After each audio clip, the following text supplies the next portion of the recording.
Des pilotes d'hélicoptères pas comme les autres, des pilotes de l'extrême dans nos montagnes. Sans eux, pas de travaux en altitude, rien à manger ou à boire dans les refuges. Leurs missions sont essentielles et souvent délicates, notamment dans nos Alpes vertigineuses. Regardez, c'est un reportage de Séverine Agy et Julien Chaise du côté de Morzine. 7h du matin, décollage immédiat. De la plaine à la haute montagne, ils sont les seuls à faire 1000 mètres de dénivelé en quelques secondes. Avec à chaque fois la sensation de redécouvrir les Alpes. C'est féerique, regardez, on vient de traverser la Haute-Savoie, la Savoie, le Mont Blanc à proximité, le plus haut sommet d'Europe. Tous les jours, on est heureux de partir au travail et on se dit mais qu'est-ce qu'on va encore apprendre aujourd'hui ? Premier chantier de la journée pour Christian et son fils, bétonner les piliers de ce futur télésiège de la station d'Avoria. Il reste combien de béton ? Ok, 4 mètres cubes, ok. Pour effectuer les travaux, pas d'autre choix que l'hélicoptère. La pente est très raide et il n'y a pas de possibilité d'accès par moyen terrestre, donc il ne reste que l'hélicoptère qui puisse faire ce genre de travail. Les deux frères dans les airs, sous l'œil attentif de leur père. Une histoire de famille qui les a toujours réunis. Regardez les crabes, je crois. Nous deux, avec papa qui nous surveille juste derrière. La première fois où on a commencé à voler, à toucher les commandes, c'était à l'âge de 5 ans. Des moments comme ça, on les rêve depuis gamin. Le fait de travailler en famille, au final, on n'a pas l'impression que de travailler. C'est notre quotidien. Pour Christian, c'est inespéré.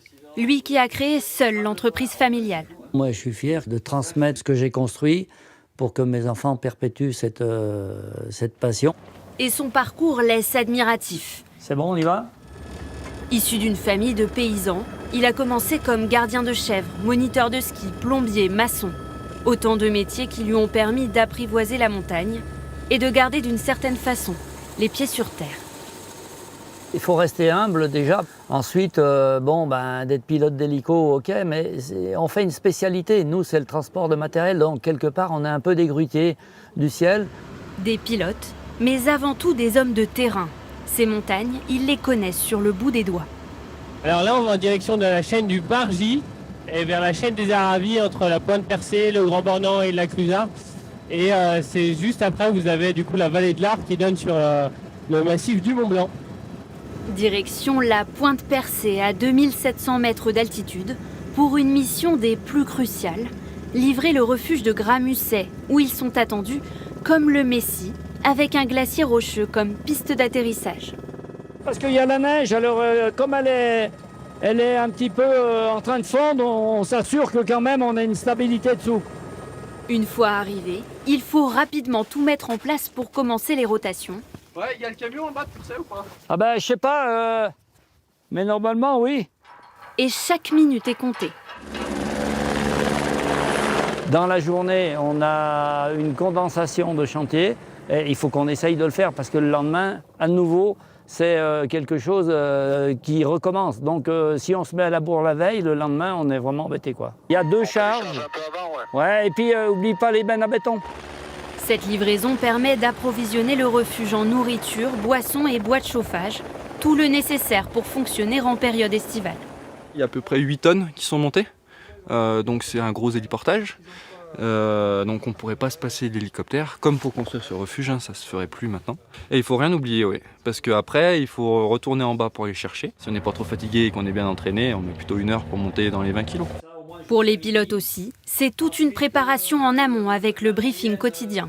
Pour 2 rotations à 8h30, ensuite tu vas à Sixte. La veille de chaque journée de vol, il faut étudier l'itinéraire pour identifier les risques potentiels. C'est les coordonnées GPS et grâce à ça, on arrive à localiser chacun des points du chantier. Comme ça, on a juste à les amener là. Il n'y a pas de ligne autour, il y a un pas d'obstacle. Ouais, puis on a assez dégagé de tout, donc on est bon. Au détour d'une nouvelle mission, comme on croiserait un ami au coin de la rue, Hugo aperçoit l'hélicoptère de son grand frère. Ça va mon bébou ? Et toi ? Il vient de livrer le refuge du Parc national de la Vanoise. Avec 15 000 heures de vol à son actif, Sébastien prend toujours autant de plaisir à survoler les Alpes. C'est un métier de cœur, ouais. Je crois qu'en fait, notre père ça doit être dans les gènes, on a le sang de la passion de l'hélico. Il pilote ses engins chaque jour, mais son montagnard avant tout, est sensible à la question écologique. Ma montagne, j'ai envie de la préserver le plus longtemps possible, mais effectivement, j'utilise aussi un hélico pour désenclaver des vallées, pour ouvrir des zones qui étaient fermées, pour pouvoir apporter des vivres, sauver des vies. Ils se démènent chaque jour sans compter leurs heures, toujours avec la même détermination, la même envie de faire vivre ces montagnes.